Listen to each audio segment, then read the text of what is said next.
Hi good morning leaders. ಇವತ್ತು plot visiting ಬಂದಿದ್ದೀವಿ. So ಇವತ್ತು ನಾವು ಇಲ್ಲಿ ಪ್ಲಾಟ್ ವಿಸಿಟ್ ಎಲ್ಲಿ ಅಂತಂದರೆ ನರಗುಂದ್.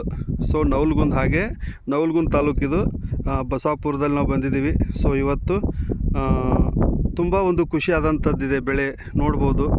ಸೊ ಇವತ್ತು ನಾವಿಲ್ಲಿ ಬಂದು ಪ್ಲಾಟ್ ವಿಸಿಟಿಂಗ್ ಮಾಡಿ ಇಲ್ಲಿ ಸಾಲುಗಳನ್ನು ನೋಡ್ಬೋದು ನೀವು. ಸೊ ಇದರದ್ದು ಓನರ್ ನಾನು ಪರಿಚಯ ಮಾಡಿಸ್ತೀನಿ. ಸೊ ಓನರ್ ಹತ್ರ ನಾವು ಇಲ್ಲಿ ನೋಡ್ಬೋದು, ಇವರೇ ಹೊಲದ ಓನರು, ಮಿಸ್ಟರ್ ವಿದ್ಯಾಧರ್ ಜೈನರ್ ಅಂತೇಳಿ. ಇವರು ಆ್ಯಕ್ಚುಲಿ ಪ್ರಾಪರ್ ಕೆಲಸ ಅಂದರೆ ಶಿಕ್ಷಕರು. ಅದರ ಜೊತೆಗೆ ಇವತ್ತು ಹೊಲದನ್ನು ನೋಡ್ಕೋತಾ ಇದ್ದಾರೆ. ತುಂಬ ಖುಷಿ ಆಯಿತು. ಈ ಹೊಲದೊಂದು ರಿಸಲ್ಟ್ ನೋಡ್ಬೋದು. ಬೇರೆನೂ ಕೂಡ ಸಾಲಾಗಿ ನೋಡ್ಬೋದು ಎಷ್ಟು ಯಾವ ರೀತಿ ಇದೆ ಅಂತೇಳಿ ನಿಮ್ಗೆ ತೋರಿಸ್ತಾ ಇರೋದು ನಾನು. ಸೊ ಇಲ್ಲಿ ನೋಡ್ಬೋದು ಯಾವ ರೀತಿ ಒಂದು ಎಲೆ ಚೆನ್ನಾಗಿದೆ. ಸೊ ಯಾವ ರೀತಿಯಲ್ಲಿ ನಿಮಗೆ ಹಸಿರಾಗಿ ಕಾಣಿಸುತ್ತೆ ನೋಡ್ಬೋದು. ಸೊ ಯಾವ ರೀತಿ ಇದೆ ನೋಡ್ಬೋದು. ಇಲ್ಲೆಲ್ಲ ಹೂಗಳು ಯಾವ ರೀತಿ ಬಿಡ್ತಾ ಇದೆ ನಿಮಗೆ ತೋರಿಸ್ತಾ ಇದ್ದೀನಿ, ಲೈವಲ್ಲಿ ತೋರಿಸ್ತಾ ಇದ್ದೀನಿ. ಸೊ ಇವತ್ತು ಪ್ರತಿಯೊಬ್ಬರಿಗೂ ಕೂಡ ಹೇಳೋದು ಯಾವ ರೀತಿ ಇದೆ ಅಂತಾರೆ ನೋಡ್ಬೋದು. ಡಿಯರ್ ಫ್ರೆಂಡ್ಸ್, ಈ ರೀತಿ ಹೊಲ ತುಂಬ ಚೆನ್ನಾಗಿ ಕಾಣಿಸ್ತಾ ಇದೆ.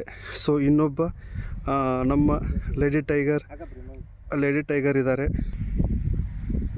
ಸೊ ಇವತ್ತು ನಮ್ಮ ಲೇಡಿ ಟೈಗರ್ ಒಂದು ನಮ್ಮ ಹೆಮ್ಮೆ ಕಂಪನಿಯ ಡೈರೆಕ್ಟರ್ ಲಕ್ಷ್ಮಿ ಮೇಡಮ್ ಕೂಡ ಇವತ್ತು ಪ್ಲಾಟ್ ವಿಸಿಟಿಂಗ್ ಬಂದಿದ್ದಾರೆ. ಸೊ ನೋಡ್ತಾ ಇರ್ಬೋದು. ಬಟ್ ತುಂಬ ಖುಷಿ ಆಗುತ್ತೆ. ಏನಂತಂದರೆ ಇದು ಇನ್ನೂ ಫಾರ್ಮ್ ಬಿಡ್ತಾ ಇದೆ, ಅಂದರೆ ಕಾಪಾಕೊಂಡು ಬಿಡ್ತಾ ಇದೆ. ಇನ್ನೂ ಟೈಮ್ ಇದೆ, ಇದಕ್ಕೆ ಇನ್ನೂ 1 ಮಂತ್ ಬೇಕಾಗುತ್ತೆ. ಆ 1 ಮಂತಲ್ಲಿ ತುಂಬ ನಮಗೊಂದು ಈಲ್ಡ್ ಕೊಡುವಂಥದ್ದು ಇದು. ಸೊ ಅದೇ ರೀತಿಯಾಗಿ ತುಂಬ ಖುಷಿ ಏನಂತಂದರೆ ಇಷ್ಟು ಒಂದು ಕ್ಲಿಯರಾಗಿ ಬಂದಿದೆ. ಅದೇ ನಮಗೆ ಇಲ್ಲಿ ತುಂಬ ಖುಷಿ ಆಗ್ತಾಯಿದೆ. ಅದಕ್ಕೋಸ್ಕರ ಇವತ್ತು ನಾವು ಪ್ಲಾಟ್ ವಿಸಿಟ್ ಮಾಡ್ತಾ ಇದ್ದೀವಿ. So thank you very much ಎಲ್ಲರಿಗೂ ಕೂಡ. ಸೊ ಎಲ್ಲರೂ ಯೂಸ್ ಮಾಡಿ ಅಂತ ಹೇಳ್ತಾ, ಸೊ ಇನ್ನೊಂದು ಸಲ ನಾವು ಮೇಡಮ್ ಅವ್ರಿಗೆ ಹೇಳ್ತಾ ಇದ್ದೀವಿ. ಮೇಡಮ್, ಹೇಗೆ ಅನಿಸುತ್ತೆ? ತುಂಬ ಚೆನ್ನಾಗಿ ಬಂದಿದೆ ಸರ್ ರಿಸಲ್ಟ್. ಸೊ ಇವಾಗ ಹೂವು ಆಮೇಲೆ ಕಾಯಿ ಬಿಡಬೇಕು. ಅದ್ರ ಮೇಲೆ ಅದಕ್ಕಿಂತ ಹೆಚ್ಚಾಗಿ ನಮ್ಮ ತವ್ರ ಮನೆಗೆ ಕೊಟ್ಟಿದ್ದೀನಿ ಇದನ್ನು. ನಮ್ಮ ತವ್ರ ಮನೆ ಹೊಲಕ್ಕೆ, ನಮ್ಮ ಒಂದು ಕ್ಲಾಸ್ಮೇಟ್ ಅವರ ಹೊಲಕ್ಕೆ ಕೊಟ್ಟಿದ್ದೀವಿ. ಸೊ ಅವ್ರು ಖುಷಿ ಆದರೆ ನಾನು ಖುಷಿ ಆಗ್ತೀನಿ. ಸೊ ತುಂಬ ಒಂದು ವಂಡರ್ಫುಲ್ ರಿಸಲ್ಟ್ ಬಂದಿದೆ. ಥ್ಯಾಂಕ್ ಯು ಸರ್, ಇಂಥ ಒಂದು ಪ್ರಾಡಕ್ಟನ್ನು ನೀವು ಕೊಟ್ಟಿದ್ದಕ್ಕೆ. Thank you mister MD sir, thank you so much. ಎಲ್ಲರೂ ಬೆಳೆಸಿ ಈ ಒಂದು ಪ್ರಾಡಕ್ಟನ್ನು.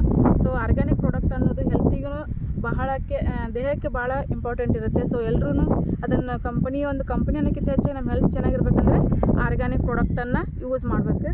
So thank you sir MD sir. ಜೈ ವಿಕ್ಟರಿ, ಜೈ ವಿಕ್ಟರಿ.